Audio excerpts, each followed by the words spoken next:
Hi, hello, నమస్తే, good afternoon. నేను మీ యాదగిరి. ఈరోజు ఈ లైవ్లకు వచ్చిన ముచ్చట ఏంటంటే, చాలా రోజుల నుంచి అనుకుంటానా లైవ్లో మాట్లాడాలని, ముచ్చటగా 3 విషయాలను చర్చించాలని. గదే విషయమై ఈరోజు ఈ లైవ్లో మాట్లాడే ప్రయత్నం చేస్తున్నాను. మనము ప్రస్తుతం 2023వ సంవత్సరంలో ముచ్చటగా 3 విషయాల గురించి మనం మాట్లాడుకోవచ్చు. ముచ్చటగా 3 విషయాలు ఏంది అని అంటే, ఇప్పుడు మ్యాచ్ జరుగుతుంటుంది. మ్యాచ్ జరుగుతూ ఉన్నప్పుడు ఆ మ్యాచ్లో ఒకే ఓవర్లో 3 వికెట్ తీస్తే హ్యాట్రిక్ అంటారు. అదే రకంగా ప్రస్తుత తెలంగాణ రాష్ట్రంలో 3 హ్యాట్రిక్లు జరిగినాయి. ఆ 3 హ్యాట్రిక్ల గురించి ఈరోజు మనము ఈ లైవ్ ద్వారా మనము చర్చించే ప్రయత్నం చేద్దాము. మరి ముఖ్యంగా ఇది నా యొక్క ఆలోచన మాత్రమే. నేను అవగాహన చేసుకున్న కాడికి, నేను తెలుసుకున్న విషయాన్ని ఈరోజు మీతో పంచుకునే ప్రయత్నం చేస్తున్నాను. అంతే తప్ప ఇది నా అభిప్రాయమే తప్ప ఇందులో నేను జడ్జింగ్ చేయడానికి ఏం లేదు. ఇందులో నేను నేర్చుకున్న విషయాన్ని, ఈ 3 సంఘటనల ద్వారా నేను తెలుసుకున్న విషయాన్ని, నేను నేర్చుకున్న విషయాన్ని మీతో పంచుకునే ప్రయత్నం చేస్తాను. మొదటి విషయం వచ్చేసి, ఇప్పుడు మనకు కామన్గా మ్యాచ్లో బౌలింగ్ చేస్తూ ఉంటారు, బ్యాటింగ్ చేస్తూ ఉంటారు. బౌలింగ్ చేసే వాళ్ళు ఒకరే ఉంటారు, అది ఉంటారు అనుకో. అయితే ఒకే ఓవర్లో 3 వికెట్లు పడాలనంటే ఒకే వ్యక్తి బౌలింగ్ చేస్తాడు. కానీ హ్యాట్రిక్ తీయాలంటే 3 వికెట్లు పడాలంటే 3 పడతారు, 3 కావాల్సిందే. అదే రకంగా ఇప్పుడు కూడా తెలంగాణ రాష్ట్రంలో 3 వికెట్లు పడ్డాయి. ఆ 3 వికెట్లు ఏవి అని అంటే, మొదటిది వచ్చేసి బరెలక్క, రెండవ వికెట్ వచ్చేసి మన బీఆర్ఎస్ ప్రభుత్వము, ఇంకా 3వ వికెట్ వచ్చేసి పల్లవి ప్రశాంత్. ఈ మూడు సంఘటనల గురించి, ఈ 3 సంఘటనల ద్వారా మనం నేర్చుకున్న విషయాన్ని, తెలుసుకున్న విషయాన్ని మనము మాట్లాడుకుందాం. ఇక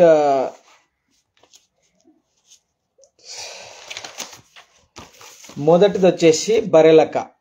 ఆమె సామాజిక మాధ్యమంలో రీల్స్ చేసుకుంటూ,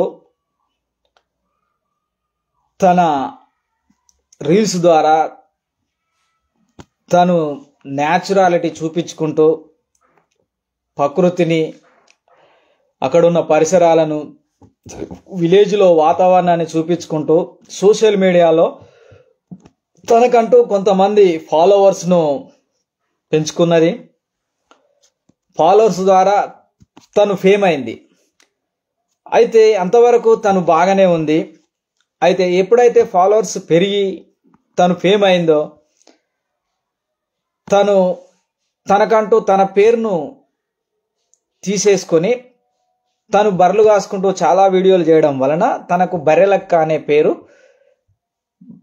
వచ్చేసింది. తనని ఏమంటారంటే బరెలక్క అని అంటారు. ఇంతవరకు బాగానే ఉంది. అయితే ఏం చేసింది అని అంటే, బరెలక్క తెలంగాణలో అసెంబ్లీ ఎలక్షన్లు అనేటివి వచ్చినాయి. అసెంబ్లీ ఎలక్షన్లలో తను కూడా పోటీ చేయడానికి నామినేషన్ దాఖలు చేసింది. నామినేషన్ దాఖలు చేసి తను కూడా ఎలక్షన్లలో నిలబడుతున్నాను, తను కూడా రాజకీయంగా ఎదగాలి, తను కూడా విద్య ఉద్యోగాలలో తనలాంటి వాళ్ళు ఎంతోమంది నష్టపోయారు, ఉద్యోగాలు లేక బాధపడుతున్నారు అనే ఒక లక్ష్యంతో నేను కూడా రాజకీయంలోకి వచ్చి నాలాంటి ఎంతోమందికి నేను సేవ చేయాలనే ఉద్దేశంతో తను రాజకీయంగా రావడానికి తనేం చేసింది, నామినేషన్ వేసింది. నామినేషన్ వేసిన తర్వాత ప్రచారం చేయడం మొదలుపెట్టింది. ప్రచారం చేసి మొదలుపెట్టిన తర్వాత తను ప్రచారంలో పాల్గొన్నప్పుడు తన మీద దాడి జరిగింది. ఆ దాడి జరగడం మూలాన తన తమ్మునికి ఇంకా తనతో పాటు తిరిగే వాళ్ళకి చాలా మందికి దెబ్బలు కూడా తగిలినాయి. దాన్ని చూసిన తర్వాత సోషల్ మీడియా కూడై కూసింది. సోషల్ మీడియాలో ఫుల్ ప్రచారం జరిగింది. బర్రెలెక్క మీద దాడి జరిగింది. బర్రెలెక్కను ఏదో చేయడానికి చూస్తున్నారు. అది ప్రతిపక్షమా, స్వపక్షమా, లేకపోతే అధికారికంగా ఉన్న పార్టీ, అది మనకు సంబంధం లేని విషయం. అయితే అక్కడ ఏం జరిగింది? దాడి జరిగింది. దాడి జరగడం వల్ల ఇంకా పబ్లిక్ సిటీలో పబ్లిక్ చాలా ఫేమ్ అయిపోయి పెద్ద పెద్ద నాయకులు, స్వచ్ఛంద సంస్థలు ఆమెకు సపోర్ట్గా నిలిచి మేము నీతో ఉంటాము అని ఆమెకు ఒక కారు కొనియడము, తనకు ఆర్థికంగా సాయం చేయము, నువ్వు ముందుకు పో అని, దాంతో పాటు ఇంకొక అడుగు ముందుకేసి హైకోర్టు కూడా తమకు ఒక సెక్యూరిటీని కూడా ఇచ్చింది. అంత దాకా బాగానే ఉంది, అంత మంచిగానే ఉంది, అంత జాగానే ఉంది. మొత్తానికి అయితే ఎలక్షన్లు ముగిసినాయి. ఎలక్షన్లు ముగిసిన తర్వాత రిజల్ట్ అనేది వచ్చింది. రిజల్ట్ వచ్చిన తర్వాత మరి ఎవరు గెలిచిందా? గెలవలే. ఎన్ని ఓట్లు వచ్చినాయి? 2000 ఓట్లేమో ఆమెకు వచ్చినట్టుగా మనకు తెలిసింది. ఇక్కడ తెలుసుకోవాల్సిన విషయం ఏంటంటే, చాలా పబ్లిక్ ఫేమ్ అయింది. రాష్ట్రం అంతా ఎక్కడ చూసినా, ఏడ మాట్లాడినా, ఎవరి గురించి మాట్లాడింది అంటే బర్రెలక్క. ఈ బర్రెలక్క గురించే బాగా సోషల్ మీడియాలో వైరల్ అయింది. మెయిన్ మీడియాలో కూడా తను వచ్చింది. తన దగ్గరికి ఎన్నో టీవీ ఛానళ్ళు, ఎన్నో యూట్యూబ్ ఛానళ్ళు, ఎన్నో ఫేస్బుక్ ఛానళ్ళు పోయి ఆమెకు లైవ్లో తీసుకుని ఆమెతో మాట్లాడిర్రు, ఆమెతోటి ఎన్నో విషయాలు చర్చించిర్రు.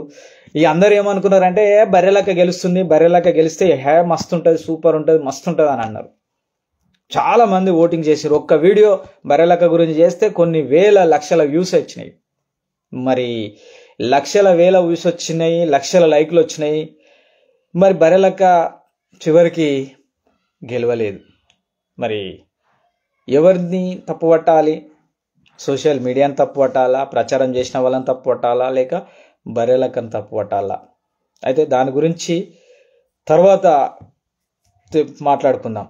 ఇక రెండవ వికెట్ వచ్చేసి టిఆర్ఎస్ అంటే బీఆర్ఎస్ ఎట్లుండే మనకు తెలంగాణ తెచ్చింది టిఆర్ఎస్. తెలంగాణ ఏర్పడ్డది నీళ్లు, నియామకాలు, ఉద్యోగాలు. మన రాష్ట్రం మనకు ఉండాలి, మనం సొంతంగా మన రాష్ట్రాన్ని మనం పరిపాలించుకోవాలి అని రాష్ట్రం ఏర్పడ్డది. మరి రాష్ట్రం ఏర్పడి 9.5 సంవత్సరాలు బీఆర్ఎస్ పరిపాలించింది. ఒక 5 నెలల ముందుగానే ఎలక్షన్లలోకి వెళ్ళిపోయిన తర్వాత ఏం చేసింది? మరి చాలా వరకు నేను గెలుస్తా, ఖచ్చితంగా మళ్ళా 3వ సారి నేను ముఖ్యమంత్రిని అయితా అని బీఆర్ఎస్ భావించింది. బీఆర్ఎస్ వర్గాలు కూడా భావించినాయి. ఇంకా ఏం ఆలోచించింది అని అంటే, ప్రజలలో ఉన్న కొంత వ్యతిరేకతను చూసి, నేను అప్పుడు వచ్చిన సీట్ల కంటే కొన్ని సీట్లు తక్కువ రావచ్చు, కానీ ఖచ్చితంగా నేనే రాష్ట్ర ముఖ్యమంత్రిని అయితా, మా పార్టీ ఈ రాష్ట్రాన్ని పరిపాలిస్తుంది అని బీఆర్ఎస్ భావించింది. అదే కాకుండా ప్రతిపక్షాలు, కాంగ్రెస్ పార్టీ కూడా ఏమనుకున్నాయి అంటే, ఇప్పటి వరకు మనం ప్రతిపక్ష హోదాలో మనం చక్కగా పనిచేయలేదు, ఎందుకంటే ప్రతిపక్ష నాయకులు మనం లేకుండా చేసిర్రు. ఈసారైనా మనము కొన్ని సీట్లు గెలిచి ప్రతిపక్షంగా ఉండి మనకు ఏదైతే అధికారంలో కూర్చుంటుందో ఆ పార్టీని మనము వాళ్లకు సపోర్ట్ చేయకుండా, వాళ్ళు చేసే పనులను విమర్శించి, వాళ్ళు చేసేది న్యాయమా అన్యాయమా, ఏదో ఒక రకంగా వాళ్ళని ప్రతిపక్షాల హోదాలా ఉండి వాళ్ళని ఇరుకున పెట్టి ప్రజలకు ఏదో రకంగా మేలు చేయాలనే ఆలోచనలో కాంగ్రెస్ ఇతర పార్టీలు కూడా ఆలోచనలలో ఉండేటి. కానీ ఇక్కడ ఏం జరిగింది? ఇటు వీళ్ళ ఆలోచనలను, ఇటు వీళ్ళ ఆలోచనలను, ఇద్దరి ఆలోచనలను పక్కకు పెట్టి కాంగ్రెస్కు ప్రజలు పట్టం కట్టారు. కాంగ్రెస్ గెలిచింది, ఇప్పుడు రాష్ట్రంలో అధికారంలో కూర్చున్నది. ఇక మూడవ విషయాన్ని గురించి కూడా మనం మాట్లాడితే, మూడవ విషయం ఏం జరిగింది? ఇదే హ్యాట్రిక్ లో మూడో వికెట్ ఏంది? బిగ్ బాస్ ఉల్టా పల్టా అనే కార్యక్రమంలో బిగ్ బాస్ షో నడుస్తుంది కదా. మరి బిగ్ బాస్ షోలో హైలైట్ ఎవరు అని అంటే, అందులో పల్లవి ప్రశాంత్, నేను ఒక రైతు బిడ్డను, నేను ఒక రైతు కుటుంబం నుంచి వచ్చిన, నాకు ఓట్లు వేయండి, నన్ను గెలిపించండి అని బిగ్ బాస్ షోలో ఫుల్ ఫేమ్.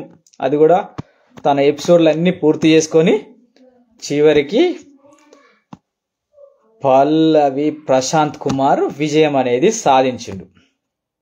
విజయం అనేది సాధించిన తర్వాత అక్కడ ఏం జరిగింది, తను విజయం సాధించిన తర్వాత ఆ విజయాన్ని పూర్తిగా ఆస్వాదించక ముందుకే, తను విజయాన్ని పూర్తిగా సంతోషాన్ని ఇతరులతోటి, తన ఫ్రెండ్స్ తోటి, ఫ్యామిలీతోటి పంచుకోక ముందుకే, తను 24 గంటలు 48 గంటలు గడవక ముందుకే చెంచల్ కూడా జైలుకు వెళ్ళాడు కూడా. ఇక వెళ్ళేదేంది, వెళ్ళాడు.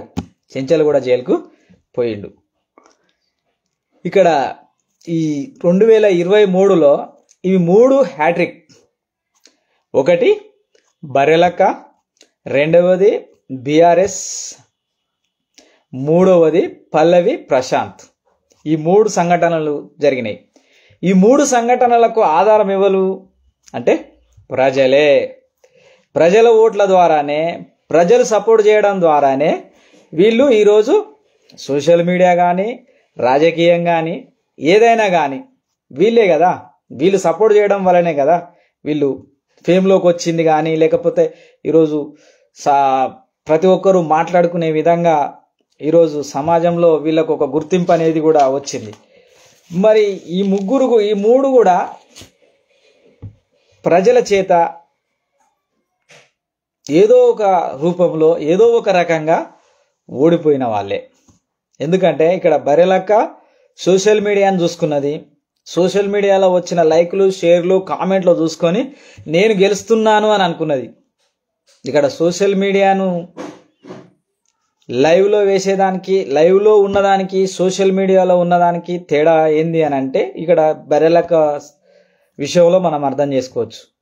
సోషల్ మీడియాను ఎంతవరకు వాడాలో, ఎంతవరకు దాన్ని ఉపయోగించుకోవాలో అంతవరకే ఉండాలి. సోషల్ మీడియాలో వచ్చే కామెంట్లకు, లైక్లకు మనం పొంగిపోతే మనంత మూర్ఖులు లేరు. సోషల్ మీడియాలో వచ్చే ప్రతిదానికి మనం సంధించాల్సిన అవసరం లేదు. వాళ్ళు సపోర్ట్ చేసినంత మాత్రాన ఓకే, వాళ్ళ ఆలోచనలను ఒక లైక్ రూపంలో, ఒక కామెంట్ రూపంలో తెలియజేశారు. కానీ లైవ్లో ఉన్నప్పుడు, ప్రత్యక్షంగా మనతోటి పాల్గొన్నప్పుడు, ప్రత్యక్షంగా మనతోటి అక్కడ ఉన్న కార్యక్రమంలో పాల్గొన్నప్పుడు వాళ్ళ ఆలోచనలు వేరే తిరిగి ఉంటాయి. సోషల్ మీడియా ముందు వస్తుంది, పోతుంది, ఒక లైక్ కొడతాం, ఒక షేర్ కొడతాం, ఒక కామెంట్ కొడతాం, అయిపోతుంది. అది మన ఇంట్లోనే చేస్తాం, మన పరిస్థితులను బట్టి, మనం ఉన్న వాతావరణాన్ని బట్టి. ఎక్కడైతే పని ఉందో, ఎక్కడైతే మనం లైవ్లో ఉండి చేసే పనికాడికి వచ్చినప్పుడు అక్కడ ఉన్న వాతావరణం, అక్కడ ఉన్న పరిస్థితులను బట్టి అక్కడ ఉన్న స్పందించే విధానం కూడా వేరే తిరిగి ఉంటుంది. ఇక రెండో విషయానికి వచ్చేస్తే, ప్రభుత్వం ఏర్పాటు చేసింది. గత 9.5 సంవత్సరాలలో మంచి తెలంగాణ రాష్ట్రాన్ని పరిపాలించింది. అది మంచి చేసిందా, చెడు చేసిందా మనకు అనవసరం. కానీ ఎవరైతే అధికారంలో 9.5 సంవత్సరాలు పరిపాలించారో వాళ్ళ నమ్మకం ఏముండే, ఖచ్చితంగా నేనే గెలుస్తా, మేము చేసిన సంక్షేమ పథకాలు అట్లున్నాయి, నేను చేసిన పనితనం అట్లుంది కాబట్టి ఖచ్చితంగా నేను గెలుస్తా అనే ధీమతోటి బీఆర్ఎస్ ప్రభుత్వం ఉండే. కానీ ప్రజలు ఏం చేసిర్రు, మార్పును కోరుకున్నారు. ఇక చాలు నువ్వు చేసిన కాడికి, నేను పక్కకు తప్పిస్తా అని చెప్పి వాళ్ళని పక్కకు తప్పించి కొత్త ప్రభుత్వాన్ని ఎన్నుకున్నారు. ఇక్కడ తెలుసుకోవాల్సిన విషయం ఏంటంటే, ఇక్కడ ప్రజలు మనం ఎంత చేసినా, ఎన్ని చేసినా వాళ్ళ లోపల మార్పు తీసుకురాకపోతే మనము వాళ్ళ యొక్క మన్ననల్ని మనం పొందలేము. వాళ్ళు ఏ తీర్పిస్తే దానికి మనం తలొగ్గాలే తప్ప, దాన్ని స్వాగతించాలే తప్ప వాళ్ళను తప్పుపట్టడానికి మనకు ఎలాంటి హక్కు, అధికారము లేదు. వాళ్ళ తీర్పును మనం శిరోధార్యంగా తీసుకోవాలి. ఇది రెండవ విషయం. ఇక పల్లవి ప్రశాంత్, మొత్తానికైతే నేను రైతు బిడ్డను, నాకు రైతు గురించి తెలుసు, నేను వ్యవసాయం చేసిన అని ఒక బిగ్ బాస్ షోలోకి వచ్చిండు. సరే, అక్కడ జరిగినాయి, అక్కడ ఏమేమి జరిగింది అవన్నీ మనకు అనవసరమైన విషయం.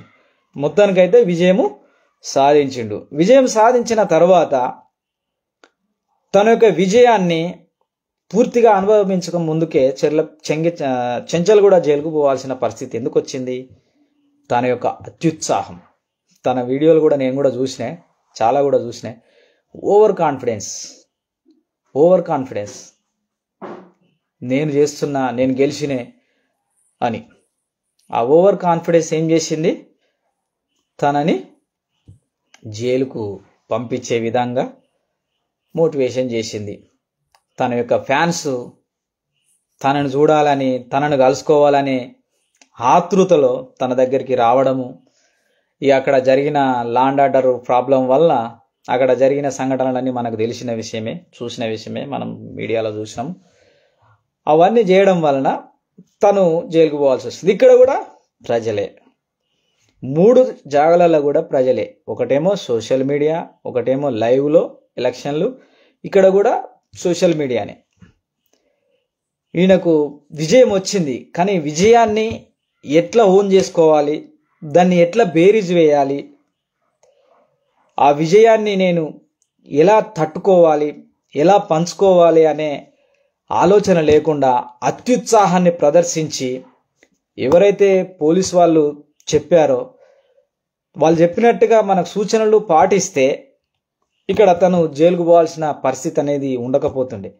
లేదు, నాకు ఫ్యాన్సే ముఖ్యము, ఫ్యాన్స్ కలవాల్సిందే అని తను రిటర్న్లో రావడము, ఆ రిటర్న్లో వచ్చినప్పుడు ఫ్యాన్స్ను సరిగ్గా కలవకపోవడమా, లేకపోతే ఆయన ఏదో జరిగిందో మొత్తానికైతే ఫ్యాన్స్ రియాక్షన్ వేరే తీరుగా ఉండి అక్కడ బస్సుల అద్దాలు వలగొట్టి అక్కడ అంతా నాన్ ఆఫ్ చేసి ఎన్నో రకాలుగా ఇబ్బందులు పెట్టడం వలన ఈరోజు ఒక 5-6 కేసులు ఆయన మీద బుక్ అవ్వడం అనేది జరిగింది.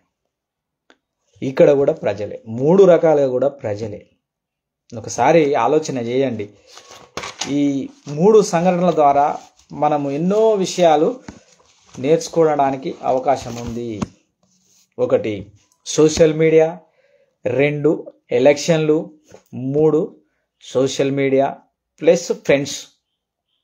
ఇది కాబట్టి మై డియర్ ఫ్రెండ్స్, ముచ్చటగా 3 విషయాల గురించి ఈరోజు లైవ్లో మనము చర్చించుకున్నాము.